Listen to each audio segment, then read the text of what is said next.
इतना बड़ा डिसीजन। माना कि रात से गलतियां हुई हैं भाभी, लेकिन वो दिल का बुरा नहीं है। आप चलो मेरे साथ, मैं समझाता हूँ उस गधे को। नहीं मोहन भैया, मुझे किसी किस्म का कॉम्प्रोमाइज नहीं चाहिए। मैं आपके पास अपना भाई समझ कर आई हूँ।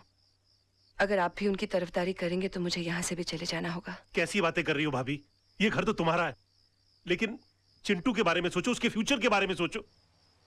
भैया, राज के साथ रहकर ना तो मैं खुश रह सकती हूँ और ना ही चिंटू का कोई फ्यूचर है। इसलिए मैंने उन्हें तलाक देने का फैसला कर लिया है।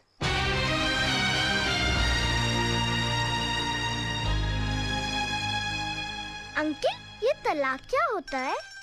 बेटे, भगवान ना स्वर्ग से जोड़े बनाकर धरती पे भेजता है और इंसान उसे तोड़कर जो पाप करता है ना, उसे तलाक कहते हैं। अंकल, अगर मेरे मम्मी पापा अलग हो जाएंगे तो मैं किसके पास रहूंगा? बेटे, ये तो कोर्ट फैसला करेगा कि आप पापा के साथ रहोगे या मम्मी के साथ। कोर्ट मुझसे नहीं पूछेगी कि मुझे किसके साथ रहना है? पूछेगा ना। तब तो मैं बोल दूंगा मुझे मम्मी पापा दोनों के साथ रहना है। तब तो तलाक नहीं होगा ना? ऐसा नहीं होता बेटे, और फिर तुम्हारी मम्मी भी तो नहीं चाहती कि पापा के साथ रहे। क्यों? तुम्हारे पापा के झूठ से तंग आ चुकी हैं वो। अंकल, अगर मेरे पापा झूठ बोलना छोड़ दे तो मम्मी पापा को छोड़ के नहीं जाएगी ना? शायद बेटे।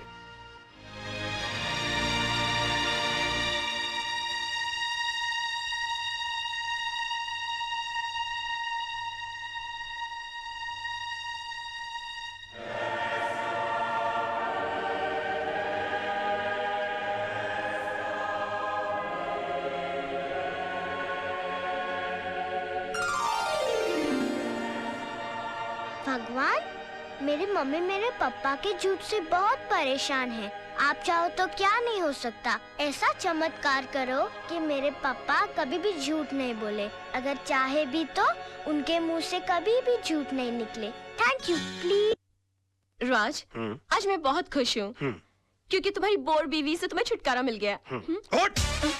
उठ! क्या मेरी गोद को कुर्सी समझ रखा है जो बार बार आकर मेरी गोद में चढ़ जाती है? हाँ? या कबूतर खाने का चबूतरा समझ रखा है इसको? और हाथ पांव से इतनी तगड़ी है कि किसी कमजोर आदमी की गोद के अंदर बैठ जाओ ना तो वहीं के वहीं अपाहिज हो जाए वो बेचारा। और तुम क्या मेरी बीवी को बोर बोलती हो? तू बहुत बड़ी टाइम पास है। हाँ? अरे वो तो अपने प्रोफेशन को आगे बढ़ाने के चक्कर में, अपने आप को आगे ले जाने के चक्कर में मैं तुम्हारे चक्कर में आ गया। अरे मैंने कभी अपने सगे बाप को प्यार नहीं किया तो तुमको क्या प्यार करूंगा मैं? हाँ, और एक बात कान खोल कर सुन लो, मेरी बीवी इतनी बड़ी बोर नहीं है जितनी बड़ी तू चोर है।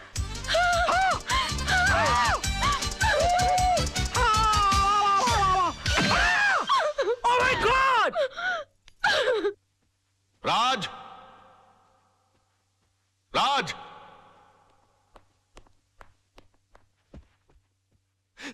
ये मैं क्या सुन रहा हूं बेटे?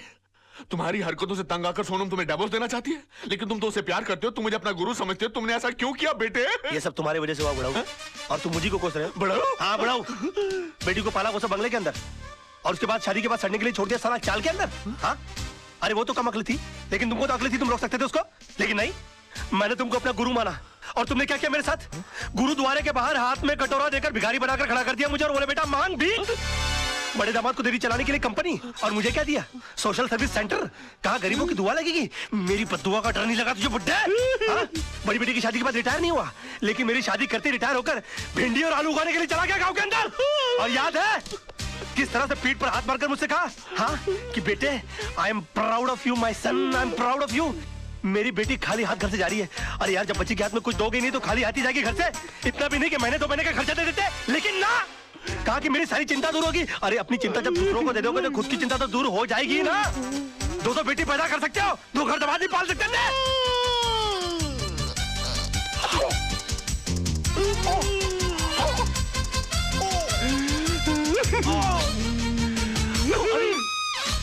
अरे बाप रे! अंकल जी, अंकल जी, ओ नहीं, अंकल जी, मैं अंकल, मैं आपको क्यों मारूं अंकल? आप मेरे बड़े अंकल जी हो जाता है बच्चों से। Uncle I am sorry uncle, I am very sorry. I am साहब, ये क्या किया मैन? तुम कौन होती हो मेरे घर के मामले में बोलने वाली? हाँ? चलती फिरती बुलडोजर, डायनासोर की सड़ी हुई अंडी। Shut up! Get out!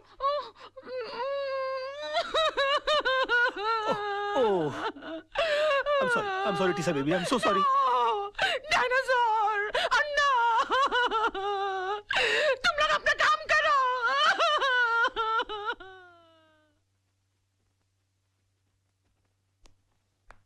Your honour, मेरे क्लाइंट मिस्टर विनोद कालरा पर श्रीमती कविता म्हात्रे ने यह इल्जाम लगाया है कि उन्होंने उनके पति मिस्टर आनंद म्हात्रे को घर से अगवा करके उनका कत्ल कर दिया है। पर यह हकीकत नहीं है ऑनर। ट्रेन के कंपार्टमेंट में मिस्टर आनंद म्हात्रे की लाश के साथ एक सुसाइड नोट बरामद हुआ है, जिसमें यह साफ साफ लिखा हुआ है कि हालात से तंग आकर उन्होंने आत्महत्या की। Yes your honour, Mrs Mhatre की कंप्लेंट है कि 13 अक्टूबर को सुबह 11 बजे उनके पति को अगवा कर लिया गया। बट 13 अक्टूबर को ही 11:05 पर मिस्टर विनोद कालरा मेरे सामने बैठे हुए थे। उनके कार की टक्कर एक ट्रक से हो गई। वो कंप्लेंट लिखवाने आए थे। मैंने FIR लॉन्च करके इन्हें भाटिया हॉस्पिटल ले जाकर इनकी मलहम पट्टी करवा दी। बस। शिरोडकर, तू कितना झूठ बोल रहा है? भूल गया 13 अक्टूबर सुबह 11 बजे तू कोर्ट में था? तुझ पर खुद रिश्वत लेने का मुकदमा चल रहा था। इंस्पेक्टर शिरोडकर, क्या ये सच है? योर ऑनर जी, लेकिन मैं क्या क्या क्या क्या क्या? चुप रहो। इंस्पेक्टर शिरोडकर को हिरासत में लिया जाए। अदालत में झूठी गवाही देने के जुर्म में इन पर मुकदमा चलाया जाए। सर, ये किसके साथ आए थे मुझे याद नहीं, लेकिन हाँ, इनके सर पर चोट आई थी और मैंने स्टिचेस लगाकर उन्हें भेज दिया था। मिस्टर सरदेसाई, अगर 13 तारीख को आपने विनोद जी की पट्टिया की थी तो बहुत बड़ी प्रॉब्लम हो जाएगी। क्यों? क्योंकि 12 अक्टूबर से लेकर 17 अक्टूबर के बीच में मिसेस सरदेसाई गोवा के मेरिट होटल में सरदेसाई जी के साथ छुट्टियां मना रही थी। और अगर वो सरदेसाई आप नहीं है तो फिर वो सरदेसाई कौन थे? क्या बकवास कर रहे हैं आप? Just shut up. अरे वो किसी और के साथ नहीं, मेरे साथ ही थी। हम हस्बैंड वाइफ छुट्टी मनाने गए थे। तो अगर आप 12 अक्टूबर से छुट्टियां मना रहे हैं गोवा के अंदर, तो 13 अक्टूबर को विनोद जी की पट्टियां किसने की? डॉक्टर सरदेसाई को भी हिरासत में लिया जाए। इनका मेडिकल प्रैक्टिशनर सर्टिफिकेट भी कैंसिल कर दिया जाए। Court is adjourned till tomorrow. क्या हो गया मुझे? ये मैं क्या वकील, क्रिकेट खेलने का मूड में है क्या? 2 बॉल में 2 विकेट, इरादा क्या है तेरा? क्या हो गया मुझे? ये क्या हो गया मुझे? क्या हो गया मुझे? मैं इतना सच क्यों बोल रहा हूँ? Good morning sir. आज आप नहीं बोलोगे मैं कैसी लग रही हूँ? श्रीदेवी या माधुरी? सब बताओ ना प्लीज। शैतान की खाना लग रही हो। ऐसा बम लग रही है जो कभी भी फट सकता है।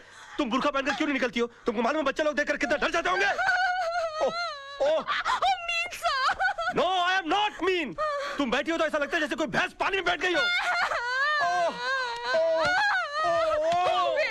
I resign.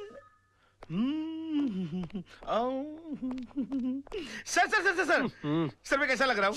लग रहा हूँ ना बिल्कुल धर्म जी जैसा। धर्म जी की इतनी बेइज्जती।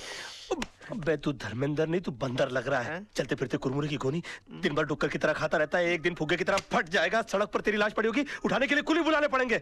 और कभी कभी नहा भी लिया कर। भैंसे तेरे कपड़े इतने बांस मारते, पूरा स्टाफ परेशान रहता है तुझसे। हॉस्पिटल में क्लोरोफॉर्म की जगह अगर तेरे कपड़े सुंगा दिए जाए ना तो पेशेंट कोमा में चला जाएगा।